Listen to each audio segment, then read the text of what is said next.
और ये सारे इतने दिग्गज नेता हैं, अपने अपने प्रांत के सारे दिग्गज नेता एक साथ आएंगे तो कहीं ना कहीं सत्ताधारी पार्टी को मुश्किलें तो होंगी। सर 19 में भी आए थे, 14 में भी आए थे। ये वही गठबंधन है जिनका कोई प्रधानमंत्री घोषित नहीं है। पहली बात तो ये, राहुल गांधी कहते हैं कि कांग्रेस के ये समर्थक हैं, लेकिन नहीं, वो कहते हैं कि हम हर स्टेट के क्षेत्रीय पार्टियों को फ्री हैंड देंगे। और ये जब जब हुआ है देश को लूटा गया है। उसमें चारा घोटाला भी है, जयललिता का कई सारा घोटाला भी है ना। तो ये चीज़ें होती आई हैं और जनता खुद समझदार है, वो किसके पक्ष में वोट करेगी वो बताएगी। 10% काम को 1000% दिखाया जाता है। 10% काम को 1000% दिखाती है भाजपा। भैया ने कहा बिल्कुल, इनकी कुछ पॉइंट जो इन्होंने उठाया उसमें थोड़ा बहुत मैं मतलब क्लियरिटी लाऊंगा। तो भैया ने कहा हिंदू मुस्लिम बीजेपी करती है। तो जो सबसे पहले जो बिहार में जो आपकी जेडी और मतलब आरजेडी का जो सरकार बना है गठबंधन से, सबसे ज़्यादा दमन है ना मुसलमानों का वहीं पे हुआ है। सबसे ज़्यादा बुरी हालत उनके वहीं पे है। और सबसे मजबूत सरकार जो बीजेपी ने बनाया यूपी के अंदर, वहाँ मदरसों के अंदर मौलानाओं की फिक्स सैलरी की गई है। क्यों मतलब क्या ज़रूरत है योगी जी को मतलब मौलानाओं की सैलरी? वो भी चाहते हैं कि इनका उत्थान हो, जो पढ़े लिखे और इन दंगाइयों मतलब ये जो दंगा की तरफ जो मतलब देश जा रहा है वहाँ से निकल के आए, शिक्षित बने, इनको रोजगार मिले और इनका भी समाज आगे बढ़े। इसमें कोई दो राय नहीं है कि समानता का अधिकार सबको होना चाहिए। लेकिन इसका मतलब ये नहीं कि हम बीजेपी के ऊपर मतलब ब्लेम लगा दें कि हिंदू मुस्लिम करती है। आपने कब देखा कि हिंदू मुस्लिम करती है? नमस्कार सर, क्या नाम है आपका? खान कुमार सिंह जोसेफ। क्या लग रहा है खान साहब, इस बार कौन सत्ता में आएगा? 2024 का चुनाव हो रहा है, महागठबंधन हो रहा है, बहुत सारे प्रधानमंत्री के उम्मीदवार देखने को मिल रहे हैं, सब प्रधानमंत्री बनना चाहते हैं। नहीं, ऐसा नहीं है। देखो, जो मीडिया दिखाता है और रियलिटी से अलग होती है। मतलब जो मेरा खुद की राय है, जो 2024 में जो पीएम के जो मेन कैंडिडेट हैं दो रहेंगे, केजरीवाल और राहुल गांधी अगेंस्ट मोदी।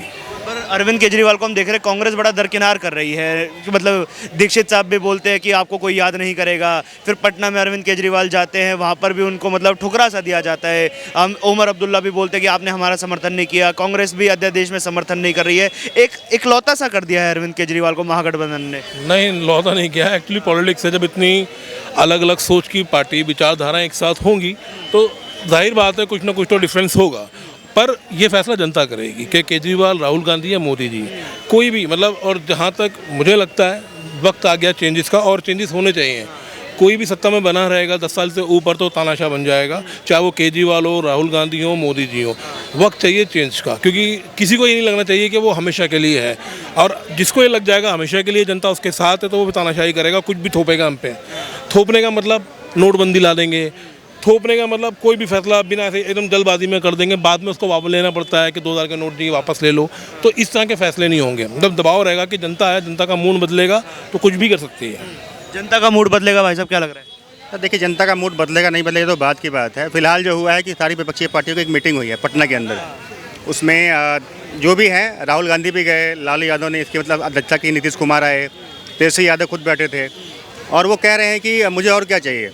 वो कह रहे हैं कि मेरे माताजी मतलब मुख्यमंत्री, मेरे पिताजी मुख्यमंत्री, मैं मतलब मुख्यमंत्री, और फिर भी बिहार इतना पिछड़ा, और आप विपक्ष की बात कर रहे हैं। मतलब कहाँ लेके जाना चाहते हैं देश को? वो कह रहे सत्ता से हटाकर फेंक देंगे भाजपा को। किसको? भाजपा को। ये तो बड़बोलापन है ना। देश में जहाँ हर विपक्ष का हर बड़ा नेता कह रहा है कर्नाटक कर्नाटक कर्नाटक। तो एक तो पक्ष है, एक विपक्ष है। रिजल्ट आएगा, कई सारे मतलब स्टेट हैं जहाँ इलेक्शन होता है। तो एक स्टेट में कर्नाटक में जीत के आ गए, तो वो इसको मुद्दा बना रहे हैं। तो करते रहे ना। जब लोकसभा का इलेक्शन बहुत जल्द रिजल्ट सामने आएगा 5-7 महीने के अंदर, तो खुद जनता ये बता देगी कि कौन सत्ता में आने वाला है। और ये सारे इतने दिग्गज नेता हैं, अपने अपने प्रांत के सारे दिग्गज नेता एक साथ आएंगे तो कहीं ना कहीं सत्ताधारी पार्टी को मुश्किलें तो होंगी। सर 19 में भी आए थे, 14 में भी आए थे। ये वही गठबंधन है जिनका कोई प्रधानमंत्री घोषित नहीं है। पहली बात तो ये, राहुल गांधी कहते हैं कि कांग्रेस के ये समर्थक हैं, लेकिन नहीं, वो कहते हैं कि हम हर स्टेट के क्षेत्रीय पार्टियों को फ्री हैंड देंगे। और ये जब जब हुआ है देश को लूटा गया है। उसमें चारा घोटाला भी है, जयललिता का कई सारा घोटाला भी है ना। तो ये चीज़ें होती आई हैं और जनता खुद समझदार है, वो किसके पक्ष में वोट करेगी वो बताएगी। बिना चेहरे के क्या प्रधानमंत्री बना पाएगा महागठबंधन? क्यों मुश्किल लग रहा है? भाजपा के पास एक बड़ा चेहरा है नरेंद्र मोदी का। नहीं, आपने बोला मुश्किल लग रहा है, पर नामुमकिन तो नहीं ना। बस तो फिर जनता का मूड बदल रहा है। भाई साहब की बात मैंने बहुत ध्यान से सुनी। तो कहीं ना कहीं जैसे घोटालों की बात आती है तो घोटाले तो बीजेपी सरकार में भी हुए हैं। बस ये है कि तानाशाही है, उन पर रिपोर्ट जांच कुछ नहीं होती है। विपक्ष के ही पीछे पड़े हुए हैं सारे। मैं समर्थन नहीं हूँ किसी पार्टी के, लेकिन जो रियलिटी जो खुली आंखों से बिना किसी पार्टी का चश्मा लगा देखता हूँ, कहीं ना कहीं है। तो मतलब हमें विपक्ष को ख़त्म करना है। जबकि विपक्ष भी, मैं मैं कांग्रेस को सपोर्ट करूं, मैं राहुल गांधी को सपोर्ट करूं या केजरीवाल को करूं या मोदी जी को करूं, मेरा एक अपना पर्सनल राय है।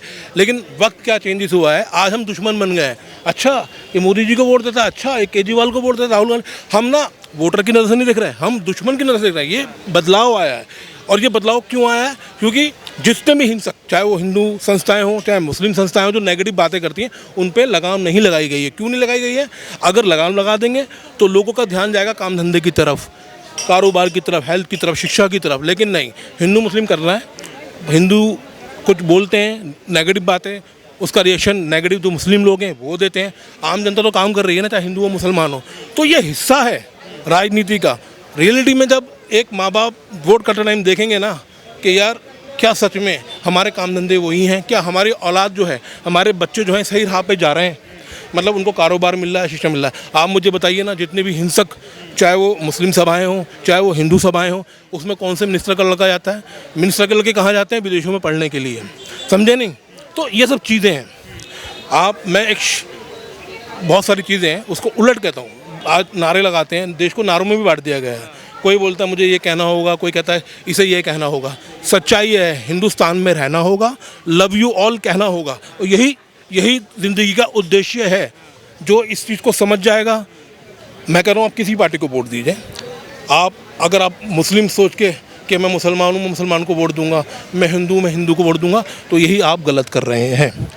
मेरी क्षेत्र से चाहे वो किसी पार्टी का नेता खड़ा हो, मुझे लगना चाहिए कि सच में ये काम करेगा, ये सबको साथ लेके चलेगा। चाहे वो किसी पार्टी का हो, मुझे उसको वोट देना चाहिए, चाहे वो हार जाए, पर मैं खुद की नज़र में जीतूंगा। जिस दिन वोटर ये सोच लेंगे उस दिन देश सच में तरक्की करेगा। अभी जो तरक्की है ना, वो बनावटी ज़्यादा है। 10% काम को 1000% दिखाया जाता है। 10% काम को 1000% दिखाती है भाजपा। भैया ने कहा बिल्कुल, इनके कुछ पॉइंट जो इन्होंने उठाया उसमें थोड़ा बहुत मैं मतलब क्लियरिटी लाऊंगा। तो भैया ने कहा हिंदू मुस्लिम बीजेपी करती है। तो जो सबसे पहले जो बिहार में जो आपकी जेडी और मतलब आरजेडी का जो सरकार बना गठबंधन से, सबसे ज़्यादा दमन है ना मुसलमानों का वहीं पे हुआ है, सबसे ज़्यादा बुरी हालत उनके वहीं पे है। और सबसे मजबूत सरकार जो बीजेपी ने बनाया यूपी के अंदर, वहाँ मदरसों के अंदर मौलानाओं की फिक्स सैलरी की गई है ना। तो ये उनके उन्मूलन का काम किया गया है। राजस्थान में क्या हालत है, गरीबी से जूझ रहे हैं, रोजगार नहीं है, ये सड़क छाप रोजगार करते हैं, है ना। और बात हिंदू मुसलमान की बीजेपी कभी नहीं करती। आपने कब सुना है बीजेपी के किसी भी बड़े नेता, आप नाम बता दो। संगठन करते हैं। देखिए संगठन में क्या है, क्या आप मतलब मुस्लिम करोगे तो क्या मतलब कोई अपने मतलब धर्म की बात नहीं करेगा? धर्म की बात करना कहाँ से गुनाह की बात हो गई? अगर इन पे लगाम लगा दी जाए, सब प्यार मोहब्बत से रहे, सेकुलरिज्म है। कौन नहीं चाहता प्यार मोहब्बत से?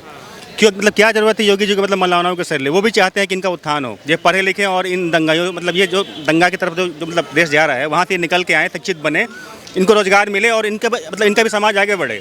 इसमें कोई दो राय नहीं है कि समानता का अधिकार सबको होना चाहिए। लेकिन इसका मतलब ये नहीं कि हम बीजेपी के ऊपर मतलब ब्लेम लगा दें कि हिंदू मुस्लिम करती है। आपने कब देखा कि हिंदू मुस्लिम करती है? मैंने आपको एग्जाम्पल दिया ना, है कि नहीं यूपी के अंदर मतलब मदरसों में मौलानाओं की सैलरी, है ना। तो ये योगी जी ने करके दिखाया है। क्यों नहीं वहाँ लालू यादव ने कर दिया? क्यों नहीं तेज प्रताप ने कर दिया?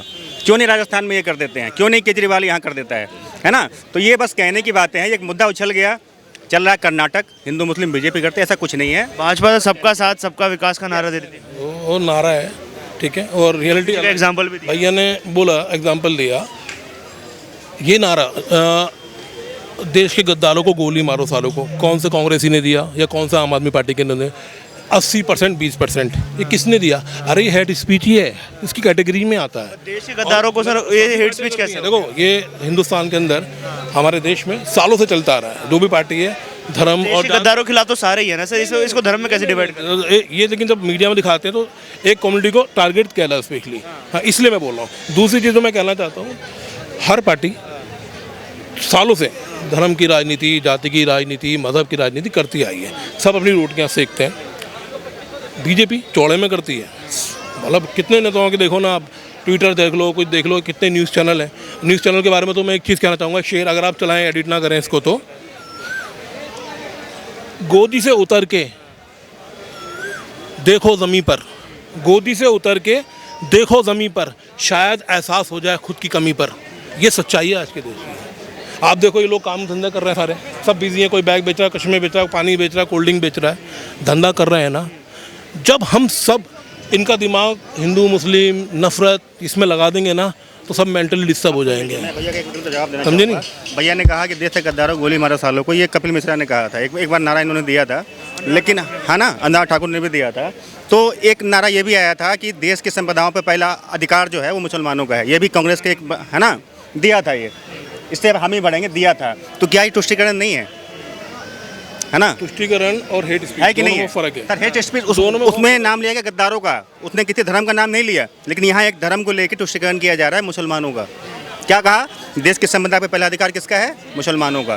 तो यहाँ पे ये तुष्टिकरण होता है, ना कि गद्दार। गद्दार तो कोई भी हो सकता है, गद्दार तो कोई भी हो सकता है ना। इस देश में नाथूराम गोडसे को भी गद्दार कहा जाता है कि उन्होंने गांधी जी को गोली मारी, है ना। सभी मानते हैं कि उसने गलत किया ना। तो अगर आप धर्म को लेकर अगर तुष्टिकरण करते हैं तो गलत आप है ना। आप क्यों आरोप लगा रहे हैं बीजेपी